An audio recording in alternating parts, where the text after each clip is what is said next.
Olá! Moldar uma bela escultura usando barro como matéria-prima e utilizar fragmentos de vidro sobre as paredes da cerâmica são técnicas pouco conhecidas no Brasil. Em Sergipe, o escultor ceramista Reinilson Teixeira aproveita essas técnicas para produzir peças abstratas, imitando corais do fundo do mar. O artista elegeu a cerâmica como manifestação da sua arte, depois que abandonou a congregação religiosa dos Carmelitas Descalços. Alma de artista e uma forte ligação com o sagrado. É na sombra do jardim de casa que o ex-frade Reinilson Teixeira de Souza relaxa e encontra paz para o trabalho. Em meio ao verde, tranquilidade para ler. Reinilson já fez parte da congregação dos Carmelitas Descalços. Foram 15 anos de vida religiosa, 7 anos de sacerdócio. Reinilson Teixeira de Souza é mestre em teologia. Reinilson, conta pra gente como é que surgiu essa vocação, quando foi isso? Na época, por volta de 1975, 76, eu estudava arquitetura em Salvador, né, e através de amigos, né, vinha frequentar a Igreja do Carmo, lá em Salvador, Convento do Carmo, e terminei assim, me sentindo atraído, né, pela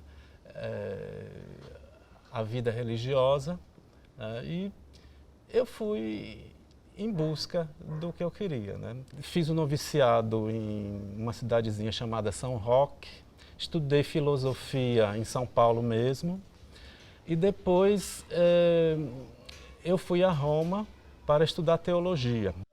No álbum que guarda com carinho recordações dos tempos da congregação católica. Mas depois de anos vivendo como frade, o interesse pela vida religiosa chegou ao fim. Isso aconteceu em 1992.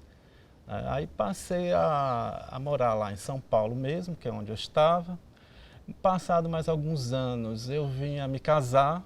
Me casei, meu casamento durou cerca de 10 anos. Quando meu casamento estava acabando, foi que eu descobri essa minha habilidade para a escultura.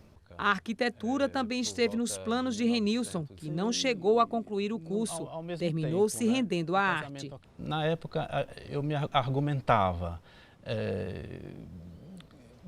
Que tipo de atividade desenvolver, como todo mundo desenvolve, né? Um é sapateiro, outro é pedreiro, tal. Alguém me perguntou, que parte do seu corpo você usaria para ter uma atividade assim, genuinamente sua?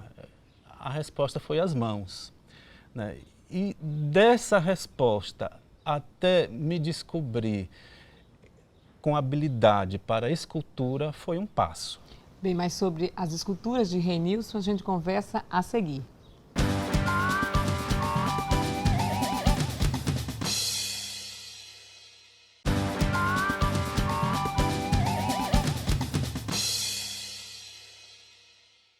Utilizando um torno manual, o rei de barro, como é conhecido o ceramista Reinilson Teixeira, molda peças usando fragmentos de vidros sobre as paredes da cerâmica, uma técnica ainda pouco conhecida no Brasil. Baiano de nascimento, Reinilson veio morar em Aracaju acompanhado dos pais.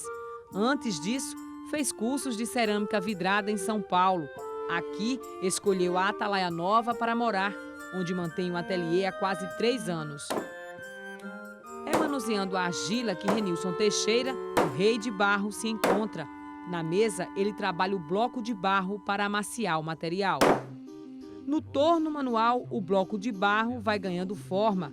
Começa o exercício da criatividade. Vou fazer um coral. Então, aqui está o bloco. Aí eu vou dar o limite externo. E depois de pronto, a gente corta e tem que ocar por dentro. O rei de barro molda a arte do abstrato. Nada de reproduzir figuras. A inspiração vai ditando as formas. A gente repete a ideia, mas não repete a forma, entendeu? Essa daqui vai sair uma forma diversa dessa de cá, inclusive bem menor. A moldagem da argila é a primeira fase do processo da cerâmica vidrada. Depois que a peça está seca, já está pronta para queima. Ela tá aqui no barro cru. Então levar ao forno, queimar o biscoito para em seguida ir seguindo com as etapas, as né? etapas Então, vamos lá? da cerâmica. Isso, vamos lá, vamos mostrar.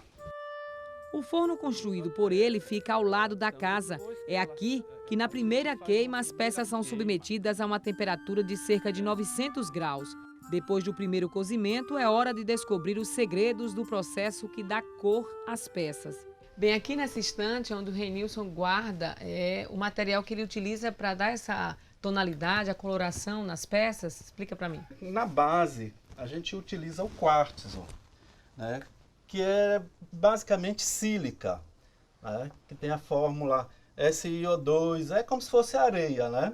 Certo. Então a base é a sílica, junto com outros minerais, e isso dá um vidro de coloração quase transparente, meio leitoso. Para conseguir uma coloração, né, verde, por exemplo, né, eu vou utilizar óxido de cobre.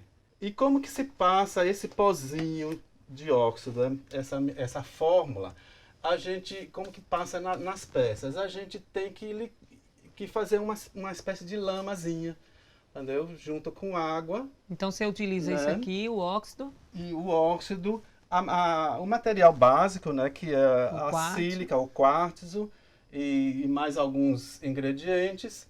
E cada vidro é formado através de um óxido, cada coloração. Apesar da precisão nas medidas utilizadas pelo escultor ceramista para dar coloração, as peças sempre causam surpresas quando saem do forno. A gente tem a expectativa de ver assim pronta antes de queimar e depois de passar o vidrado e de repente saindo do forno. É uma coisa muito legal, entendeu? Muito gratificante, né? Me deixa muito feliz, né? Então, realmente, depois de mais de meio século de vida, né, encontrar-me assim na cerâmica foi uma coisa assim fora dos padrões. A camada fina de vidro recobre toda a peça e realça a beleza da cerâmica, uma arte milenar que conquistou o Rei de Barro.